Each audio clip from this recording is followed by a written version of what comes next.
Okay guys, welcome to my channel. If you are new to this channel, you are most welcome. And on this channel, I teach mathematics, biology, science, and also revise past examination question papers. So in today's lesson, we are just going to revise mathematics paper 1, the paper that was written in 2019. And I began revising this paper. I did already the first part, and this is the second part of the revision. So I'll put the first part of the revision somewhere here as the video will be ending. I'll put a link here and you should click on it if you want to watch that part. Alright, so let's continue with the lesson. So let's begin with the question. The question says, a company declares a dividend of 1 kwacha 50 ngwe per share. Musa Lala has 600 shares in a company. How much will she get? Okay, so here for you to be able to answer this question, unless you understand what it means by this term, they've used dividend. So dividend just simply means payment. So they are saying they will pay Musalala 1 kwacha 50 ngwe per share. Then they are saying Musalala has 600 shares in a company. So how much will she get? So what we are going to do to answer this question, we are going to say one share is equivalent to 1 kwacha 50 ngwe. How about 600 shares? So we'll say 600 shares is equivalent to x. Since we don't know what it is, then we are going to cross multiply. So we'll say 1 times x, which will give us x. Then we'll say x is equal to, again, we'll say 600 times 1 kwacha 50 ngwe. So say x is equal to 600 times 1 kwacha 50 ngwe. Then we'll multiply 600 times 1 kwacha 50 ngwe, which will give us 900 kwacha, which means that Salala, she will get 900 kwacha. So our answer is 900 kwacha. So let's go to question number 2. So question number 2 says, which is question 7a, says, given that 17 plus m plus 27 plus dot dot are consecutive terms of an arithmetic progression, find the arithmetic mean m. All right, so here we need to find the arithmetic mean. So for you to be able to answer this question, unless first of all you understand what an arithmetic progression is. So an arithmetic progression represented by AP is a series where the difference between consecutive terms is constant. All right, so for example, given that A, B, and C are consecutive terms of an AP, then the subtraction or the difference between the middle term and the first term is the same as the difference between the last term and the middle term. So here what we have done, we have said the middle term, which is B here, minus the first term, which is A here, is equal to the last term here minus the middle term. Why? Because we are saying an AP is a series where the difference between consecutive terms is constant. So the difference between AB is constant or is the same as the difference between BC. So this is the formula that we are trying to formulate, which will help us to answer that question. So if we collect like terms together, like we make B the subject of the formula because this is the middle term, like here we have M the middle term, which we want to know. So make B the subject of the formula by collecting B on the left side of the equal sign. So we'll have, when B crosses on the left side, B is going to be positive, and when A crosses on the right side of the equal sign, it will be positive. So as you can see now, B is a like term here. We have B. So we can add B plus B. It will give us 2B, which will be equal to C plus A. Now to remain with B here, we are going to divide by 2 on both sides of the equal sign. So when we divide on the left side with 2, we remain with B. So we'll have B is equal to A plus C divided by A. So this is the formula that we can use to find the mean. So the mean is actually the addition of these two terms. When you add this and this, or the mid term, it can be found by adding two terms and dividing those by 2, like you have seen in this case. All right, so meaning that in answering this question, we are going to say a is equal to, mean is equal to 17 plus 27 divided by 2. So when we add 17 plus 27, we are going to get 44. So we'll say 44 divided by 2. So when we divide 44 by 2, we are going to get 22. So this means that our arithmetic mean is 22. All right, so let's go to question B. Question B says, for the sequence 11, 13, 15, dash dash or dot dot, find the formula for the nth term. So they need us to find the formula for this sequence. So as you can see, 11, 13, 15. So when you look at these terms, they are actually an arithmetic progression because the difference between the consecutive terms is the same. For example, the difference between 11 and 13 is just what? It's just 3. I mean 2. And the difference between 13 and 15 is just 2 again.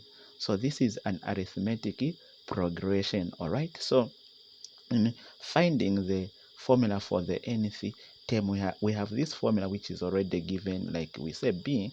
So we'll say Tn is equal to A plus open brackets n minus 1 close bracket D, where now you should know what Tn means. So Tn stands for the formula for the nth term, all right, or stands for nth term.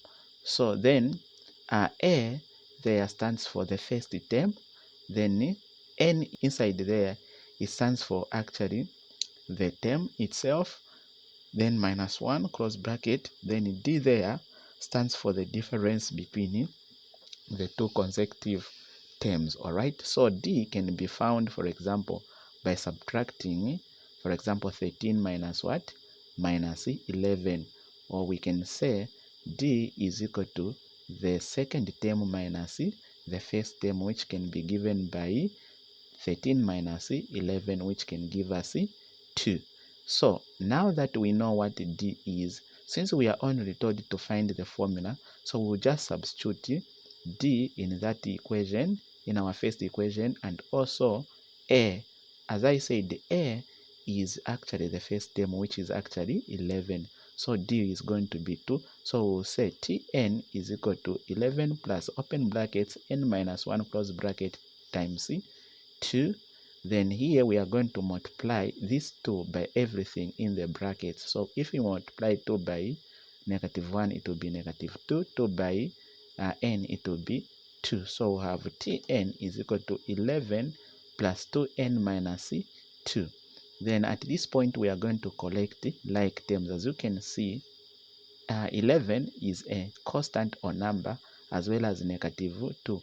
But while this 2n is actually not a constant, it contains a constant and also a variable. So it's not similar to these other terms. So in this case, we are going to say Tn is equal to actually 2n plus 11 minus 2. So we'll collect like that. So we'll say Tn is equal to 11 minus, Tn is equal to 2n plus 11 minus 2. So 11 minus 2 will give us what?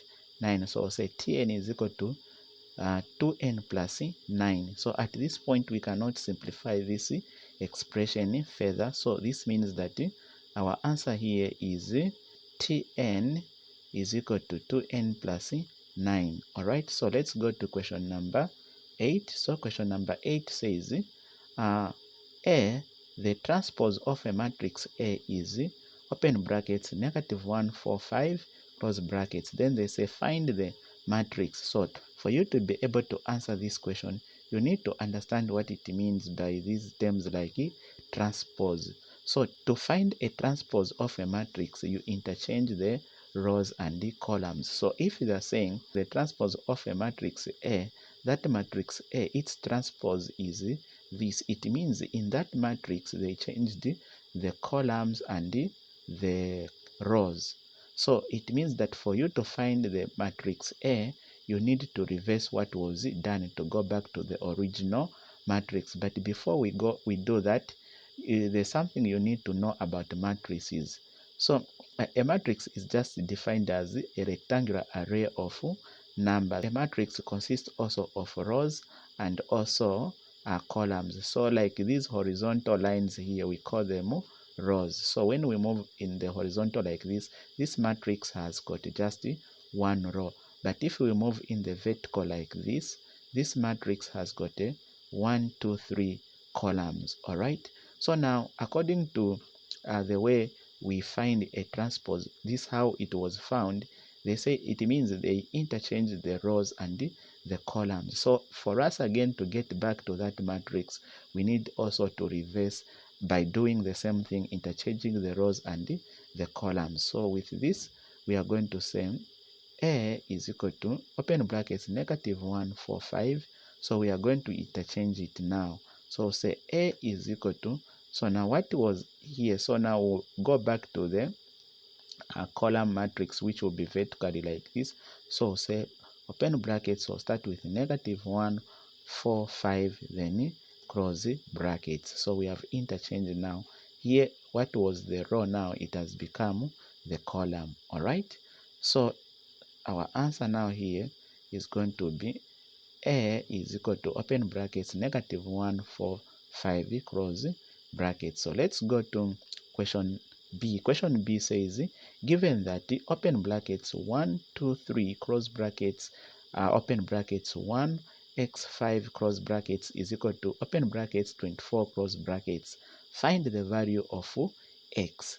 So for us to be able to find the value of x, unless we multiply this side, because what it means by the equal sign, it means what is on this left side of the equation is also equal to what is on the right side of the equation. So when you see matrices written close to each other like that, and there's no term in between them, there's no operation here, it means the operation which is there is multiplication. So it means you multiply this matrix with this matrix.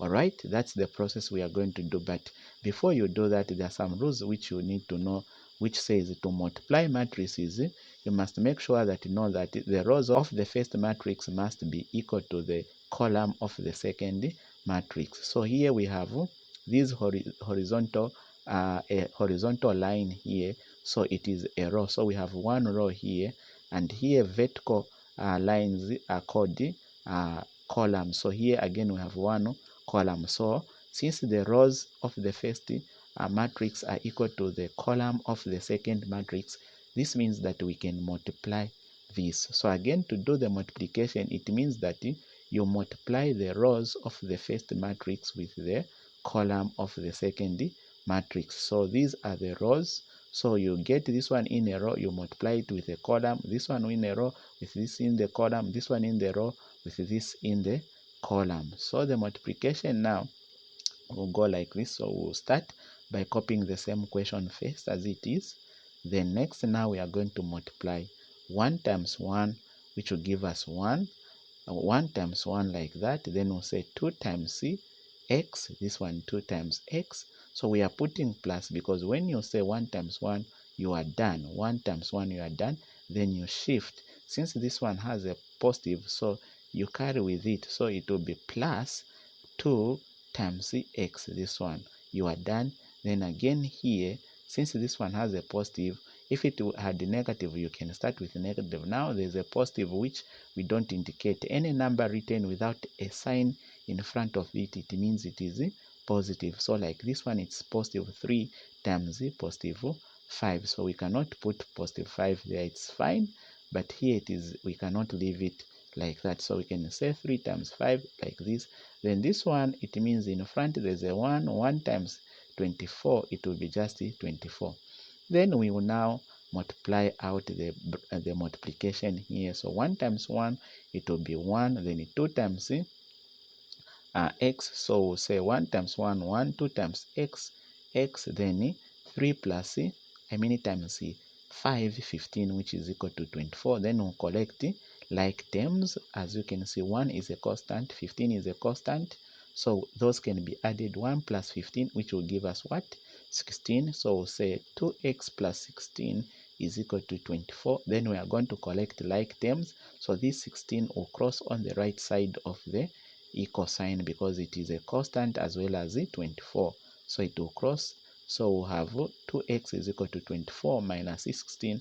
Why minus? Because 16 when crosses, it changes the sign from positive to negative. Then you subtract now 24 minus 16, which will be 8. So you say 2x is equal to 8. Then it will remain with x, because we are finding the value of x. To remain with x, we are going to divide by 2 on both sides of the equation. So if we divide by 2 on this side, we'll remain with x. If we divide by 2 this side, we'll have 4. So we'll say x is equal to 4. So our answer here says x is equal to 4. So we are going to go to another question 9. So question 9 says, question 9a says, a number is chosen at random from the set, open brackets 1, 2, 3, 4, 5, 6, 7, 8, 9, 10, close brackets. Find the probability that it is a perfect square. All right. So before we answer this question, you need to understand what probability is. Probability is the measure of the possibility of an event happening. You are trying to find out whether an event will happen or not. All right. So that possibility of an event happening or not happening is what we call probability. All right. So now we are told that we have these numbers here. Then they are saying find the probability that they are saying a number is chosen at random from the set of these numbers given. Then they are saying find the probability that it is a perfect square. So before again finding the probability, again you need to understand what it means by a perfect square. So a perfect square is a number that has got the two factors or two numbers that when they are multiplied with each other, that it has two same numbers, two similar numbers that way. Excuse me. So we're saying a perfect square is a number that have two similar numbers which when multiplied together will give you that number called perfect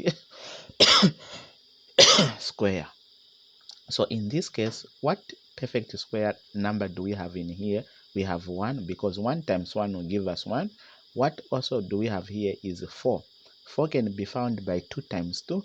What other number do we have here is 9. 9 can be found by 3 times 3. So we have 3 perfect squares, 1, 4, and 9. So now, according to the answer, let's answer it like this. So probability of perfect square. So we are saying the probability of picking perfect square is equal to now the possibility. So if you were to pick a number here, the possibility that it should be a perfect square is given by the chances which are there for perfect square. How many chances are there? Are 3, because we have 3 perfect square.